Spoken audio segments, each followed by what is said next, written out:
My name is Soabas Sophia.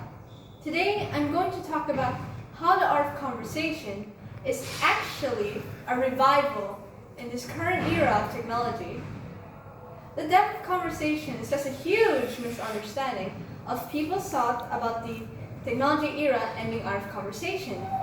Take for example, people assume that others only use their phone for videos, games, to block out conversation because they don't engage in one. But in reality, conversations are still being carried out back and forth. It's just that technology helped changes the form of it. Because people nowadays use communication apps to communicate since it's faster and convenient in that way.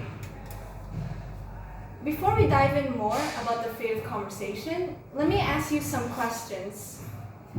Do you know what exactly is a conversation and why do we have it? Let me give you a brief explanation. A conversation is an interaction between two or more people about a topic. We have conversations to catch up or ask questions, many more. But let's not talk too much about it.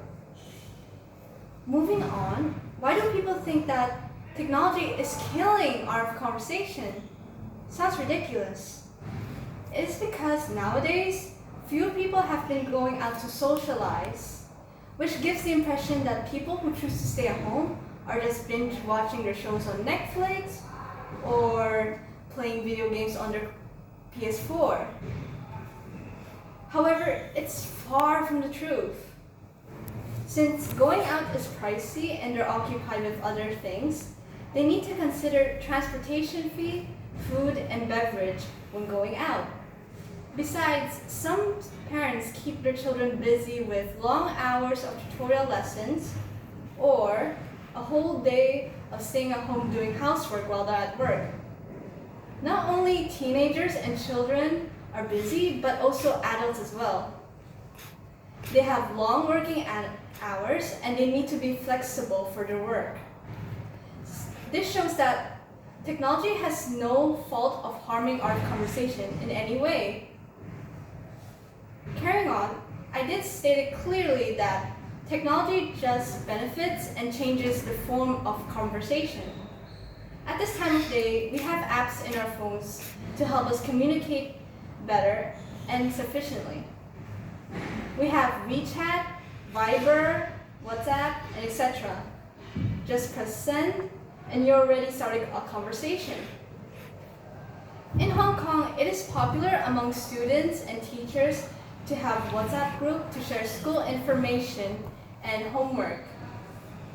Those apps not only provide us communication or in texting, but also video calls.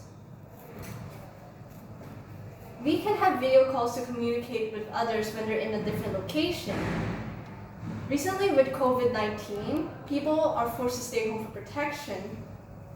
So now we turn to video calls as a safer option to communicate during the pandemic. Another aspect that technology helps is for strangers to get to know each other by providing them a platform for them to talk anonymously or openly. Omegle is a website for you to chat online without having to register your personal information. Another example of an online platform is Yubo.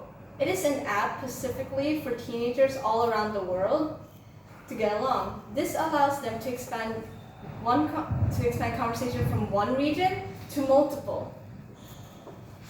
Indeed, it is like the 21st century of pen friends, but technology improves it to meet people faster and convenient and to talk. To summarize, in this era, we're still having conversation. It's just that the way how it's being carried out is so much different from the past. Imagine if technology was not even a thing. How would we be able to chat with people overseas without spending a fortune on a plane ticket?